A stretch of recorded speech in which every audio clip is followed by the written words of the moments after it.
प्रणाम अलैकुम दोस्तों। क्या आप जानते हैं कि बादशाह अकबर भी पढ़े लिखे नहीं थे, लेकिन वो इस बात को जानते भी थे और मानते भी थे कि मैं पढ़ा लिखा नहीं हूं। इसलिए उन्होंने मुकम्मल सियासियात यानी एंटायर पॉलिटिकल साइंस की फर्जी डिग्री हासिल करने की कोशिश नहीं की।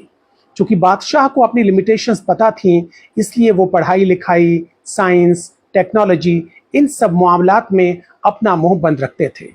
चूंकि बादशाह ने खुद कभी परीक्षा नहीं दी, इसलिए उन्होंने बच्चों को कभी ये नसीहत भी नहीं दी कि गणित के इम्तिहान में कठिन सवाल पहले सॉल्व करने चाहिए, या नाले की गैस से चाय बन सकती है, या बादलों का फायदा उठाकर मुगलिया जहाज रेडार से बच सकते हैं। अपनी अनपढ़ता को छुपाने के लिए बादशाह अकबर ने अपने से भी कम पढ़े लिखे और जाहिलों को अपना वजीर नहीं बनाया, बल्कि असली डिग्री और असली हुनर वाले एक्सपर्ट्स को अपने दरबार में जगह दी।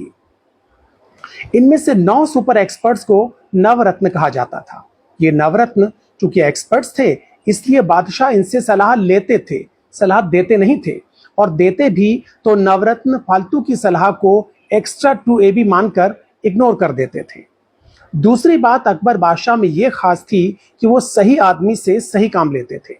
मसलन राजा टोडरमल एडमिनिस्ट्रेशन और रेवेन्यू के एक्सपर्ट थे और तानसेन संगीत के।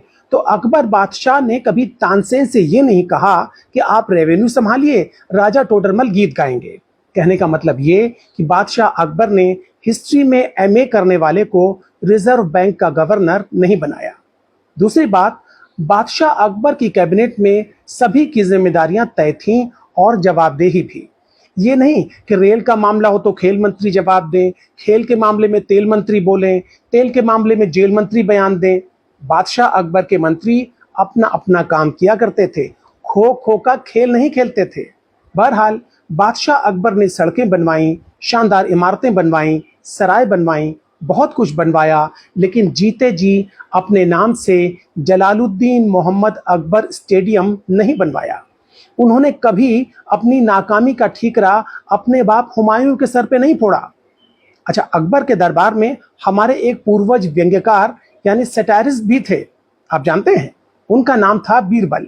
मजे की बात यह कि बीरबल के ज्यादातर व्यंग्य और कटाक्ष बादशाह अकबर की कमियों और गलतियों पर होते थे, लेकिन इसके बावजूद बादशाह ने न तो उन्हें सोशल मीडिया पर ट्रोल करवाया और न ही उनके खिलाफ एफआईआर दाखिल करवाई, बल्कि उन्हें अपना नवरत्न बनाया। बादशाह अकबर भी दिखने में अच्छे नहीं थे, लेकिन उन्होंने न तो प्लास्टिक सर्जरी करवाई और न ही रोज 2 घंटे मेकअप के लिए दिया करते थे। हिंदुस्तान का शहंशाह होने के बावजूद बादशाह अकबर दिन में 5 बार कपड़े नहीं बदलते थे। बादशाह अकबर गलत फैसला देने के लिए मुंसिफ और काजी पर दबाव नहीं डालते थे, रियाया से किए हुए वायदों को भूल नहीं जाते थे, सब कुछ एक्चुअल और ओरिजिनल करते थे, पुरानी योजनाओं के नए नाम नहीं रखते थे। और सबसे बड़ी बात कि बादशाह अकबर ने मजहब को हमेशा सियासत से अलग रखा। अपनी प्रजा में उन्होंने कभी धर्म के आधार पर भेदभाव नहीं किया। उनके 9 में से 4 रत्न बीरबल, मानसिंह, टोडरमल और तानसेन हिंदू थे, और बाकी सब भी हिंदू मुसलमान करने वाले लोग नहीं थे, बल्कि फैजी ने महाभारत और गीता का फारसी में अनुवाद किया। और रहीम के बारे में, अब्दुल रहीम खान खाना के बारे में तो सब जानते हैं कि वो ब्रजनंदन भगवान श्री कृष्ण के अनन्य प्रेमी थे।